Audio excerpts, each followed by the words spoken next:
Malcolm-Jamal Warner, the man we all knew and loved as Theo Huxtable, was gone, just 54 years old. The news came like a thunderbolt, loud, unexpected, and deeply painful. Fans across the world were still struggling to accept it when his mother stepped forward and revealed something that would make everyone stop and listen. Through tears, she spoke softly. "He hides it even from me." And just like that, a new layer of heartbreak unfolded. This wasn't just about losing a star. This was something deeper, something much more haunting. You won't believe how quickly the story changed. At first, it was reported as a tragic accident, a simple drowning. But let me tell you, there was nothing simple about this. Malcolm had been found in the pool of a friend's home in Laurel Canyon, Los Angeles, a place known for its peace, not for tragedy. He had gone there for a casual visit, maybe just to relax, but within hours, he was gone. According to reports, sometime between 2 o'clock and 4 p.m., he went swimming. Minutes later, a 911 call came from that house. When first responders arrived, they found him unresponsive in the deep end. They tried CPR. They did everything they could, but he was already gone. This is how the media described it: a sudden accident. But here's the shocking part. Even though officials said no foul play was suspected, fans and people close to Malcolm started raising questions. Why was he alone? Why had he been pulling away from his usual routines? Why did he suddenly cancel meetings and ignore phone calls? A friend who chose to stay anonymous said, "Malcolm never ghosted people. If he disappeared, something was definitely wrong." And that's what made people pause. Something wasn't adding up. As the public tried to understand what happened, all eyes turned to his mother, Pamela Warner. She had always stood by her son, from his early days as a child actor to his powerful performances as a spoken-word poet. But this time, her words broke everyone's hearts. In a statement, she said, "My baby is gone. He was more than my son. He was my joy, my reason to breathe." And still, she asked for privacy as the family tried to handle this heavy loss. But what makes this story different is what she said later off the record. One of her close family friends revealed that Pamela had a strange feeling the night before her son died. Malcolm had called her. They talked. He even joked and laughed, speaking excitedly about a new project he was working on. But deep inside, she sensed something. She later said it felt like he was trying to tell me something without saying it directly. That quiet before the storm. She felt it, but she didn't know what to do with it. And the craziest part, just days before his death, Malcolm had posted a black and white photo of himself alone at the beach. The caption read, "Sometimes peace feels too quiet." At the time, it seemed poetic, but now it read like a warning. Fans flooded the post with thousands of comments.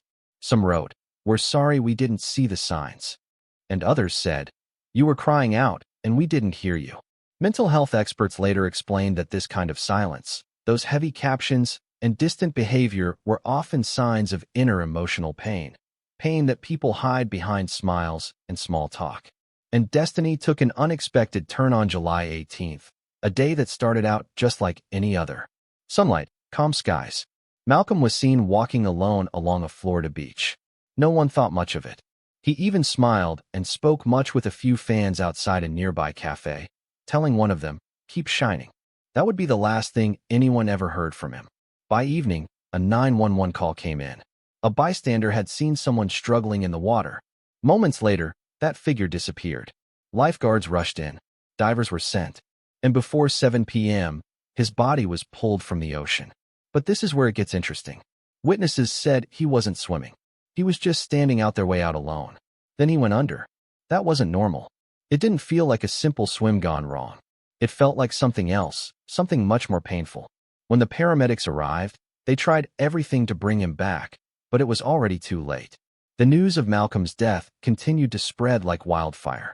But what came next made people question everything. The initial autopsy listed the cause as accidental drowning. No visible injuries, no signs of foul play. But fans weren't buying it. They wanted answers. And they weren't alone. Even people close to Malcolm were beginning to admit something felt off. His behavior in the days leading up to the tragedy had not been normal. He had grown quieter, more distant. One close friend said he didn't seem sad, just tired, like he was holding the whole world on his shoulders and didn't want anyone to know. Let me tell you, this wasn't just about a man who drowned. This was about a man who may have been drowning inside long before the ocean ever touched him. His interviews from recent weeks suddenly started going viral. People went back and listened carefully. In one sit-down with Vibe, when asked about his fears, Malcolm didn't talk about losing roles or fame. He said, "I'm scared of becoming just another story people talk about for a week and then forget." Now that line hit differently. It was like he knew something was coming, like he saw the end and didn't want to be remembered only for how it happened. This is where it gets truly heartbreaking. On a podcast just 3 weeks before his death, Malcolm opened up in a way that now feels chilling. He said, "Some of us don't get the ending we imagine. Some of us leave quietly. No applause, no closure."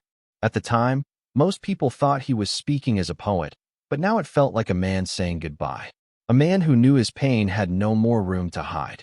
The people who loved him the most, his family, his friends, his fans, started connecting the dots. His cryptic Instagram captions, his emotional podcast appearance, his journal entries, which were found later by family members. One sentence stood out and hasn't left people's minds since.